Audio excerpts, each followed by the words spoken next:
Spider-Man 3. It was a long wait for this one, but I had pretty neutral expectations. I liked the first movie. I didn't think it was a cinematic masterpiece in any way, but for a superhero movie, it was well written, it was well acted, had great camera work, and special effects. It was good.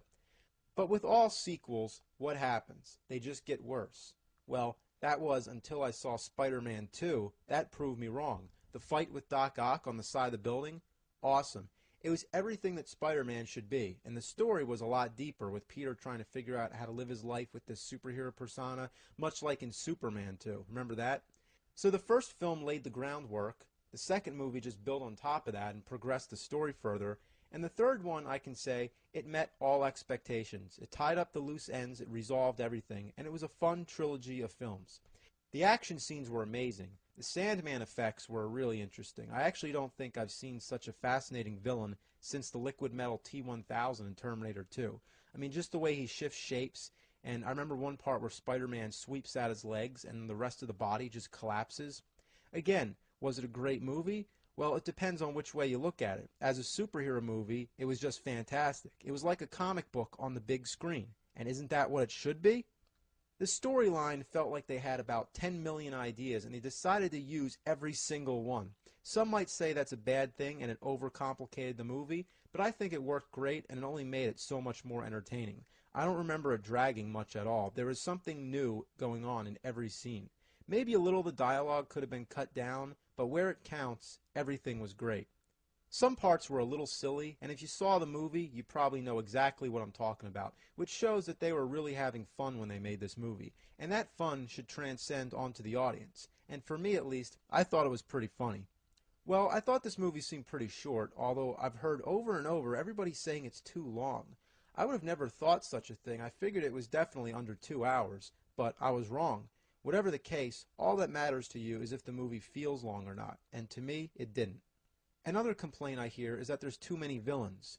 Well, all I have to say about that is, did you ever see Batman the movie? It's got the Joker, the Penguin, the Catwoman, and the Riddler. And was it cheesy? Yeah, but classic. Some might say it wasn't the fact that there were 3 villains, it's that they weren't developed enough. And I don't know what more development they could have possibly needed. So, okay, well, how about if they would have added a few extra scenes just to build up the villains? Would that help? No, it would only have more people complaining to cut down the bullshit. No big blockbuster movie is immune to this. People like to complain. And believe me, I know all about that.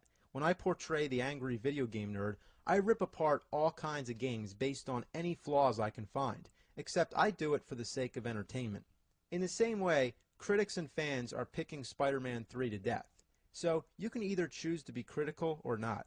And what's the big deal with the American flag part? I didn't even think about it. It was just like one shot of Spider-Man jumping in front of the flag. How has that become a primary topic of discussion for everyone ripping this movie to shreds? Was it kind of cheesy? Yeah. Did those 2 seconds of Spider-Man in front of the flag distract from the rest of the film? No. Here's a question. Say we cut out all those little annoying parts in the movie. Every flaw that's ever been commented on. We handle the villains differently, the subplots get removed or changed, anything, you name it. What will happen then? Will everybody be pleased? No. People will still find more things to dwell on. And no matter what the outcome is, every movie like this will be treated with mixed reactions. I can relate to the fact that it's impossible to please everyone. When I did my Angry Nerd review of the Atari 5200 console, it was a huge hit, but there were people who hated it for this reason. Well, he doesn't even review any games. He just spends the whole 10 minutes talking about trying to get the thing to work. It's like, we get the point. Then the people who love it say, it's hilarious. He spends 10 minutes of the video trying to get it to work. He can't get the wires to reach. He drops the TV on his foot and all this shit happens. Obviously, that's what I intended to be funny, but some people will get it and some won't. And more ironically, and just to tie this whole thing in and not stray from the topic, my review of the Spider-Man games was definitely the same love and hate scenario. The people who hated it because, again, I didn't really go into detail about the games, and Spider-Man has such a big role in it. Then the people who love it, they love it because I finally get to interact with another character, and they can relate to having a buddy bossing you around while playing a game. That's something I could never accomplish as the nerd solo, but it's a big childhood pastime. And half of the joke was just seeing Spider-Man go out of character and just get all pissed off. Some liked it, and some didn't.